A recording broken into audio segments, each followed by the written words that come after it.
Ambassador Humayun Kabir is an ex-Foreign Secretary of Bangladesh and also President of Bangladesh Enterprise Institute. He's joining us from Dhaka. Ambassador, welcome to WION. The young people or Gen Z got what they wanted. The Prime Minister resigned and fled. Many thought that at least the violence or protests could subside, but it has escalated. Some critics are claiming outside interference.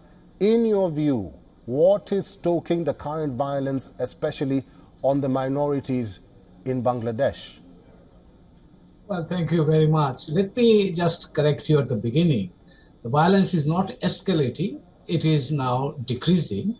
And the reports that we have corroborate that. And whatever we are seeing here at the ground level, the government has deployed forces, meaning that the army is there. They are working. Other allied government forces are also supporting them.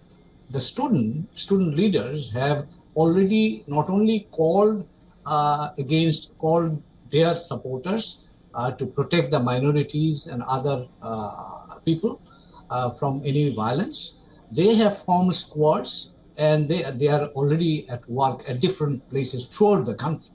Mm-hmm. And even I can tell you that now the Muslim communities, even the madrasa students, are protecting or guarding against any violence, and they are protecting the temples and other religious establishments and also the minority community areas. So I think there is a concerted effort now in Bangladesh from all concerned. I mean, the students, the government, the army, even as you have mentioned today at the BNP rally, they have both Begum Zia and Tariq Zia, both of them have called upon their supporters to go and protect the minorities and maintain peace and communal harmony among the people. So I think there are, at this time, yes, up until yesterday, there was a pressure, there was some incidences of violence, but I think today the reports are saying that these are decreasing, and Army Chief also has mentioned it this afternoon during his press meet that yes, he has reports that this is under control and situation is improving. Ambassador, thank you very much for clearing that for us and for our viewers around the world, because they are concerned about the situation in Bangladesh. Now, will the return of Muhammad Yunus have any impact and formation of an interim government which consists mostly of the opposition and military? Will it be the utmost solution to the crisis that Bangladesh has landed itself in at the moment?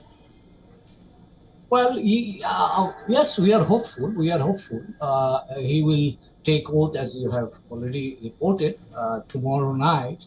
And the composition of the, I would say, advisors would be basically non-political. Let me remind you that there is no political activist here. So this would be an interim government. The main responsibility of that government, this new government, interim government, would be to run the administration up until the elections. So they have not yet decided how long it would continue, but there are two options we have seen in Bangladesh. One is the constitutional option for 3 months, 90 days, but we have also experienced during 2007 to 7 and 8 period that this interim government continued for 2 years.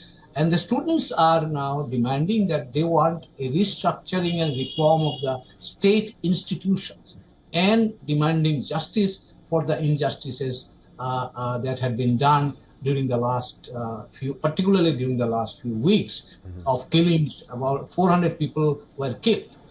So they are asking for accountability and so on and so forth, and also the reform of state institutions. They are asking for justice, fairness in administration, accountability, and also opportunities for the younger generation. So in light of their demand and in light of, I would say, they are the ones who are leading the entire process of the people's uprising. I'm hopeful that if Professor Yunus comes in with his reputation, with his commitment with support from the military, support from different segments of the society. I hope that the situation will improve and normalcy will be restored. And in fact, yesterday, things started coming back to normal situation. Today, I would say it is 80% normal. Our banks, offices, schools, everything is operating on their normal schedule.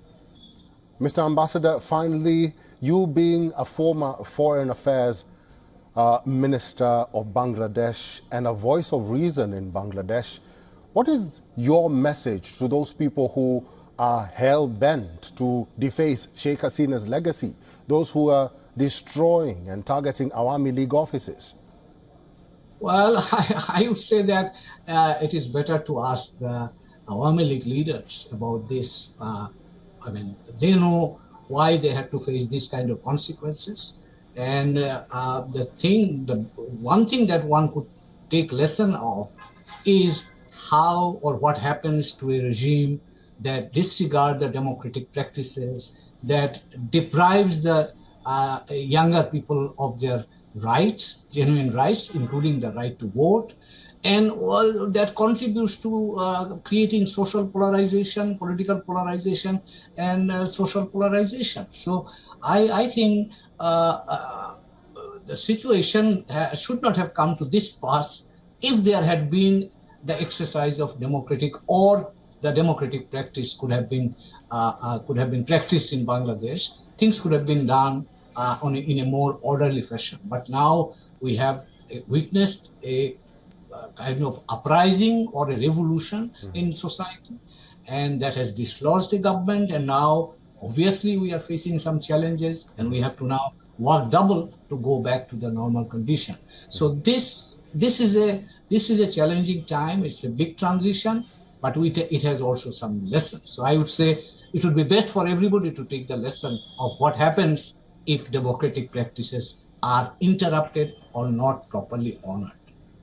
Well said, well put. Thank you very much for talking to us. I've been talking to Ambassador Humayun Kabir, who's an ex-Foreign Secretary of Bangladesh and President of Bangladesh Enterprise Institute. Ambassador, thank you for your time and for talking to us today.